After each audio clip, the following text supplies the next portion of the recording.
भगवान ने कहा तुम अपने पतियों की सेवा करो, क्योंकि पतियों की सेवा करना, पातिव्रत धर्म का पालन करना, यही नारी का परम धर्म है।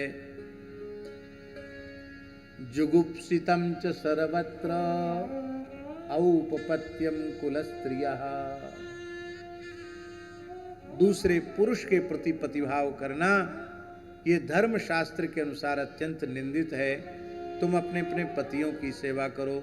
देखो देवियों, हम तुम्हें एक पतिव्रता का आख्यान सुनाते हैं, बहुत ध्यान से सुने आप लोग। भगवान ने सुनाया कि एक पतिव्रता थी,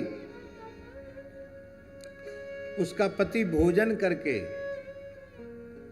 और उसको नींद आई तो वो अपने पत्नी की ही गोद में सिर रख के सो गया।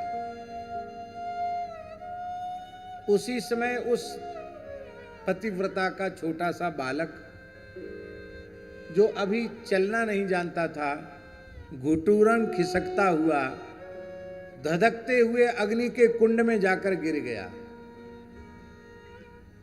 पर उस पतिव्रता ने अग्नि के कुंड में गिरे हुए अपने बच्चे को उठाया नहीं। आप लोग कहें कैसी विचित्र कथा सुना रहे हो, भला मां अपने बच्चे को अग्नि के कुंड में गिरते हुए कैसे देख सकती है? क्यों नहीं बचाया? क्योंकि उस पतिव्रता को यह विश्वास था कि मैं पतिव्रता नारी हूं, मेरे पुत्र को जलाने की शक्ति अग्नि में नहीं है। पतिव्रता चाहे तो आग को भी जला सकती है, जो आग सबको जलाती है उसको जला सकती है पतिव्रता।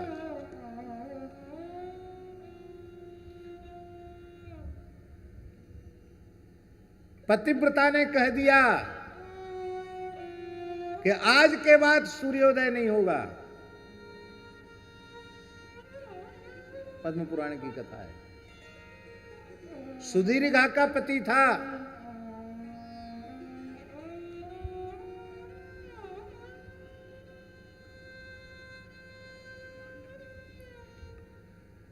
और वो गलित कुष्ठ वाला हो गया था। वह दुखी था। पतिव्रता ने कहा आप क्यों दुखी, मैं आपकी सेवा कर रही हूं। उसने कहा नगर की उस वेश्या में मेरा मन लगा हुआ है, उस वेश्या के पास तू ले चल, जो भी धन हो दे, मेरी इच्छा की पूर्ति कर। धन्य है उस पतिव्रता को, अपने पति को कंधे पर बिठा कर लेकर के चली। कोई चल नहीं सकता था वो, फिर भी बोलो उसका अंतःकरण कैसा होगा, चल नहीं सकता था। मन कितना नीचे गिरा हुआ होगा उसका। उसी समय सूली पर महात्मा अणिमांडव्य बैठे हुए थे। अंधेरे में उस ब्राह्मण का पैर सूली से टकरा गया। महात्मा को कष्ट हुआ सूली के हिलने से, और उसने कहा जो अधम पापी अपनी पतिव्रता पत्नी के सिर पर बैठकर वेश्यागमन के लिए जा रहा है, वह कल सूर्योदय नहीं देखे, सूर्योदय होते ही उसकी मृत्यु हो जाएगी। पतिव्रता अपने पति को लौटा लाई, बोली आज के बाद सूर्योदय नहीं होगा। इस धरती की घटना है, 7 दिन बीत गए, सूर्य उदय हुआ ही नहीं। हाहाकार मच गया। बिना सूर्योदय के संध्योपासन कैसे होगा, देवकृत्य पितृकृत्य कैसे होगा, धर्म कर्म का लोप होने लग गया। उस समय अनुसुईया जी से प्रार्थना की देवताओं ने। अनुसुईया ने कहा पतिव्रता ने कह दिया तो सूर्य की हिम्मत नहीं जो प्रकट हो जाए। तब महासती अनुसुईया ने उस पतिव्रता को, सांडिली को समझाया। उसके 2 नाम सांडिली और सुदीर्घा। सांडिली को समझाया कि देखो सबके धर्म कर्म का लोप हो रहा है। बोले मेरे पति की मृत्यु हो जाएगी। बोले मैं आप तुम्हारे पति को मरने नहीं दूंगी, तुम सूर्य का आवाहन करो। बोले ऋषि के साप का क्या होगा? बोले उनका साप भी सत्य रह जाएगा और तुम्हारा पति मरेगा भी नहीं, पर धर्म कर्म का लोप हो रहा, सूर्योदय होना चाहिए। जैसी सांडली ने जल लेकर के सूर्य भगवान का आवाहन किया, उसी समय आकाश में सूर्य प्रकट हो गए। बोलो सूर्य नारायण भगवान की। और सांडली का पति गिरा, एक क्षण के लिए शरीर के प्राण बाहर निकले। तत्काल महासती अनुसुईया ने पकड़ करके कहा, यदि मैंने मनवाणी क्रिया से पातिव्रत धर्म का पालन किया है तो ये ब्राह्मण निरोग स्वस्थ और फिर से पूर्वत हो जाए। 25 वर्ष का युवक हो गया और दोनों विमान में बैठकर भगवान के धाम को पधारे। पतिव्रता में इतनी शक्ति होती है, अग्नि में इतनी शक्ति कहां है कि जो मेरे बच्चे को जला दे। और पतिव्रता के भाव की रक्षा हुई। अग्नि की लपटों में बच्चा आग से खेल रहा था, चंदन पंख के समान उसके लिए अग्नि शीतल हो गया। गोपियों ने कहा, महाराज आप तो बड़े कथावाचक हो, हम भी कथा सुनावें आपको। कहा जरूर सुनाओ। तो गोपियों ने कहा कि हम भी एक पतिव्रता की कथा सुना रहे हैं, बहुत ध्यान से सुनो। एक पतिव्रता थी, उसका नियम था पतिदेव का नित्य चरणामृत लेना, पति की नित्य आरती पूजा करना और पति के भोजन करने के बाद उसकी थाली में जो बच जाए वही खाना। पति ने कहा, देवी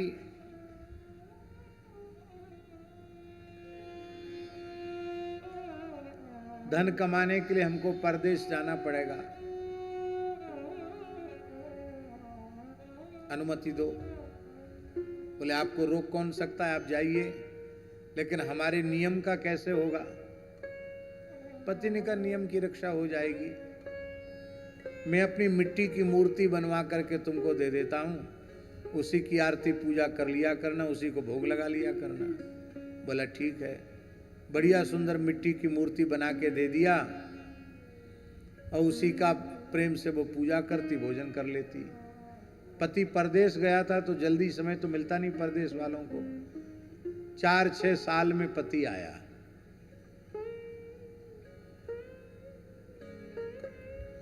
अब वो पतिव्रता अपने मिट्टी के पति की पूजा कर रही थी, उसी समय उसका असली पति आया और उस पति ने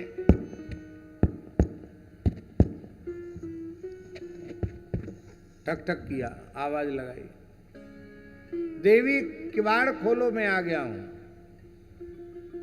तो गोपियों ने पूछा, प्रभु अब आप निर्णय दीजिए उसको क्या करना है। सब बेचारी के 2 पति हो गए, एक पति तो भीतर जिसकी कितने सालों से पूजा कर रही है, एक पति बाहर खड़ा हो गया। अब वो क्या करे, इसकी पूजा छोड़े कि उसका आदर करे, क्या करे। भगवान ने कहा अरे ये भी कोई बात है, जब तक वास्तविक पति नहीं आया था तब तक मिट्टी की मूर्ति की पूजा थी, और जब वास्तविक पति आ गया तो मिट्टी की मूर्ति को कोने में धर दो, वास्तविक पति का आदर करो, उससे प्रेम करो। गोपियों ने कहा महाराज अपने मुख से ही न्याय कर दिया, ये संसार के सभी मिट्टी के पुतले हैं। अरे माटी के पुतले तुझे कितना गुमान है, किसी ने गाया है। ये सब पार्थिव शरीर हैं, इन मिट्टी की मूर्तियों की हमने बड़े प्रेम से पूजा की, पर जब सच्चिदानंद घन श्री कृष्ण जो सभी प्राणियों के एकमात्र पति हैं, जब आप ही आ गए तो अब मिट्टी की मूर्ति की पूजा क्या आवश्यक रहेगी। हमारी मिट्टी की मूर्ति की पूजा के फलस्वरूप ही आप आए हैं। सबके पति श्री कृष्ण हैं। आप रोज गाते हैं लेकिन ध्यान नहीं देते हैं। आरती करते हो कि नहीं, जय जगदीश हरे करते हो? तुम हो एक अगोचर सबके प्राणपति, स्वामी सबके प्राणपति। किस विधि मिलूं दया में, किस विधि मिलूं कृपा में, मैं तुमसे कुमति। जय जगदीश हरे। बोलो बोलो सबके प्राणपति हैं कि नहीं? फिर भी मानते नहीं सबके प्राणपति। सबके प्राणपति श्री कृष्ण हैं। जीव और प्रकृति ये तीनों भोग्य हैं श्री कृष्ण के, और इनके एकमात्र भोक्ता श्री कृष्ण हैं।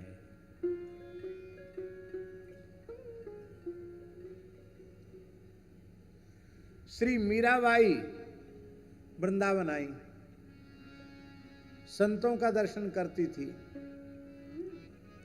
तो श्री जीव गोस्वामी पाद उस समय विराजमान थे। जीव गोस्वामी जी का दर्शन करने के, जीव गोस्वामी जी का वैराग्य बहुत तीव्र था। वे स्त्री मात्र का मुख नहीं देखते थे, संभाषण नहीं करते थे, प्रकृति संभाषण नहीं करते थे। उनके शिष्यों ने कहा कि पूज्य गोस्वामी जी का नियम है, वे प्रकृति दर्शन नहीं करते हैं, किसी स्त्री का दर्शन नहीं करते हैं, इसलिए कृपया आप चली जाएं, आपको उनका दर्शन नहीं होगा। मीरा जी ने कोई हट नहीं किया कि भेदभाव क्यों, समानता का जमाना है और इनकलाब जिंदाबाद, ये सब नहीं किया मीराबाई ने। मीराबाई ने कहा बहुत अच्छी बात है, नियम है, लेकिन मुझे तो बड़ी आश्चर्य की बात लग रही है। क्या? बोले इस वृंदावन में पुरुष तो एकमात्र श्री कृष्ण हैं, बाकी सब उनकी प्रकृति हैं, पर श्री कृष्ण के अतिरिक्त कोई पुरुष वृंदावन में आ गया? ये कान में जैसे जीव गोस्वामी जी के पड़ा, वो तो स्वयं गोपी मंजरी हैं ही, वही स्वरूप ही है उनका, सिद्ध स्वरूप तो उनका वही है।